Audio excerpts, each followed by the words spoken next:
Okay, so the first shirt I'm going to be showing you guys how to make is this really awesome tie-dye Mickey shirt. I have seen these around for a while and I thought I would go ahead and give it a whirl. Honestly, I kind of wanted to see if it worked. I'm here to tell you, it works. So, the first thing that you're going to want to do is you're going to want to get a Mickey Mouse silhouette template. I will link the one that I used in the description below. So you want to get that and print it out to the size that you want. And then you want to just go ahead and cut that sucker out.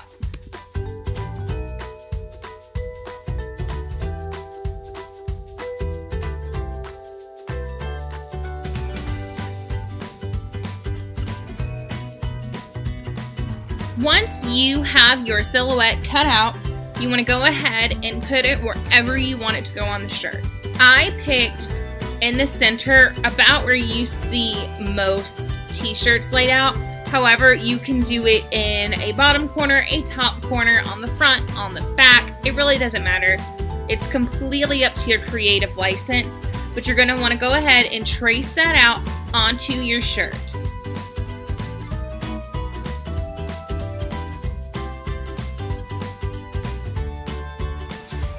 Now, one thing to keep in mind is that you want to use something that will wash off.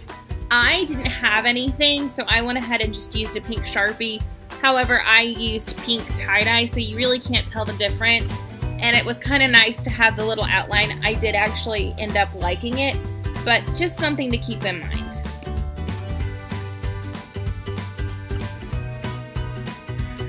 Now comes the fun part. So what you're going to want is you want just a regular old sewing needle and some dental floss. I use the dental floss that I get at the dentist for free, but you can always go out and buy the waxed kind. But the kind I used, I think, is pressed. It's not coated, it's more silky. So I use that. You want to go ahead and thread your needle, and then you want to start with a basic gathering stitch. Basically, you're going to knot your floss at the end and basically just weave in and out around the outline of the design. It's really, really simple. Don't think too much about it. It doesn't have to be perfect. Remember, this is tie-dye, so any imperfections are just going to add to your design. And now we're just going to go into a time lapse so you get a better idea of exactly how I did my gathering stitches and all that good stuff.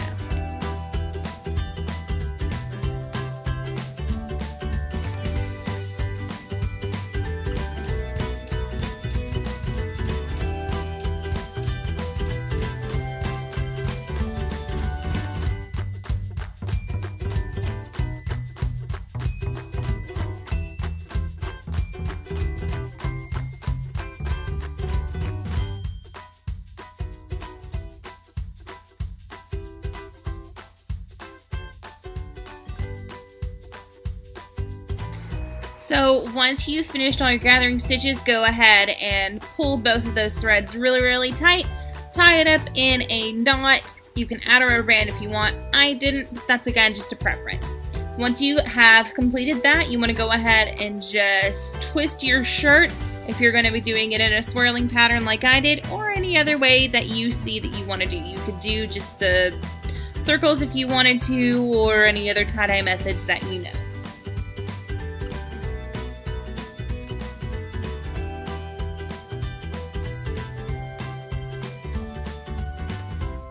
So I went to Walmart and I found this really awesome tie-dye kit, and it comes with 3 different colors, some rubber bands, and some plastic gloves.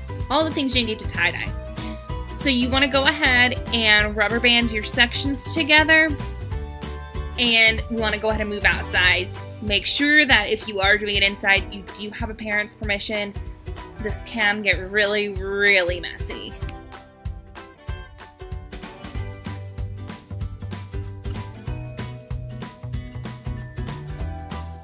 So before I went and headed outside, I wet my t-shirt. You just want to get it a little damp, so just run it under the water and wring out any excess. I'm lucky enough to have a picnic table in my backyard, but I still wanted to protect it. So I laid out a black plastic trash bag and I put a little cooling rack on top so that way when I was tie-dyeing, my colors wouldn't bleed.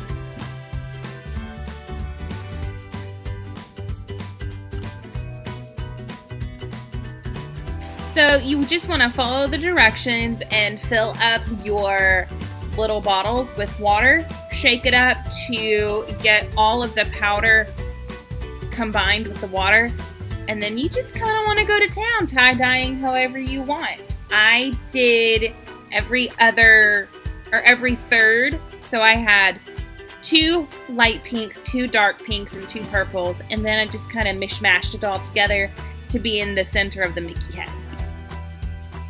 I'm lucky enough to have a picnic table in my backyard, but I still wanted to protect it. So I laid out a black plastic trash bag and I put a little cooling rack on top so that way when I was tie-dyeing, my colors wouldn't bleed. So you just want to follow the directions and fill up your little bottles with water. Shake it up to get all of the powder combined with the water. And then you just kind of want to go to town tie-dyeing however you want. I did every other or every third. So I had 2 light pinks, 2 dark pinks, and 2 purples. And then I just kind of mishmashed it all together to be in the center of the Mickey head. In this clip, I finally realized that in order for you to see everything I'm doing, I just need to flip my phone. So, no more crazy editing. But anyways, once you have let it set, I let mine sit out for about 24 hours. You just want to go ahead and rinse it.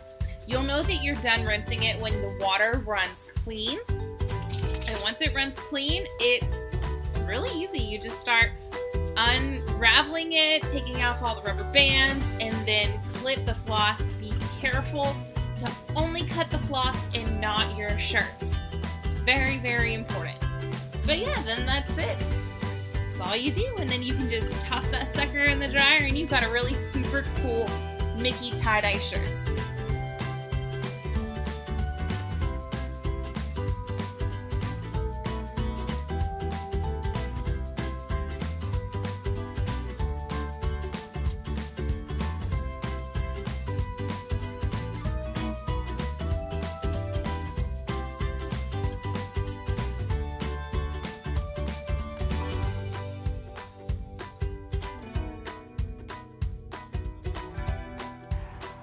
So the next shirt I'm going to show you how to make is just a silhouette of a design on your t-shirt. So for this, I did not want to buy freezer paper because I didn't have a use for it past this. Hindsight, wish I had, because I've had a lot of people want me to make them a shirt. But I just used some of the sheet protectors. I got them from Walmart for 88 cents. But I would suggest using freezer paper and ironing it down versus what I did. And then I just used some Tulip Color Shot in a silver color.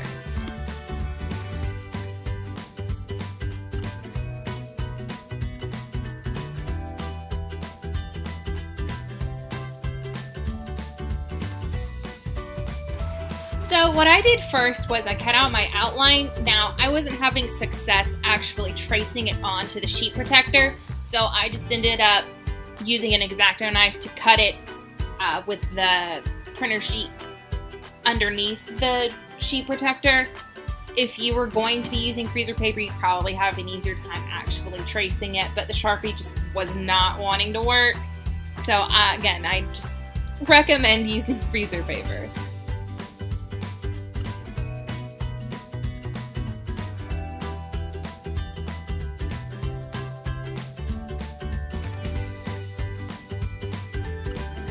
So once I have my little sheet all cut out, I went ahead and picked my placement and used some double-sided tape to stick it onto my shirt. I made sure to stick it down anywhere where I thought the corners might fly up and would ruin the silhouette when I actually was spraying on the fabric paint.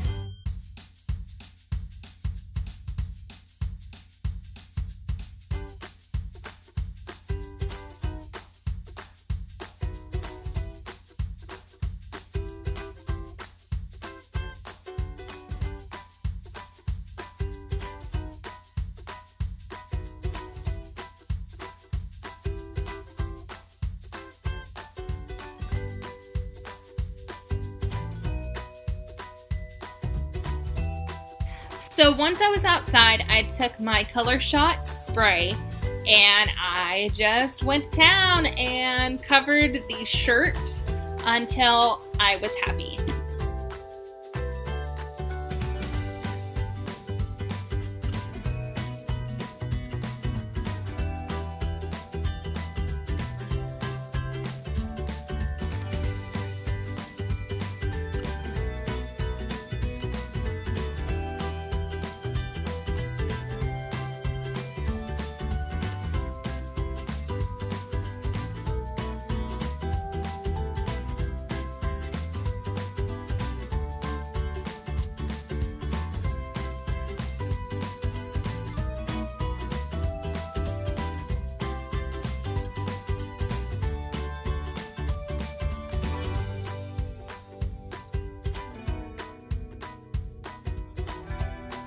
After letting the shirt dry, I carefully peeled back, and this is why I would say use the freezer paper, because I cannot reuse this design. I tried, I ripped it, but I peeled back my sheet protector and revealed this really awesome silhouette design.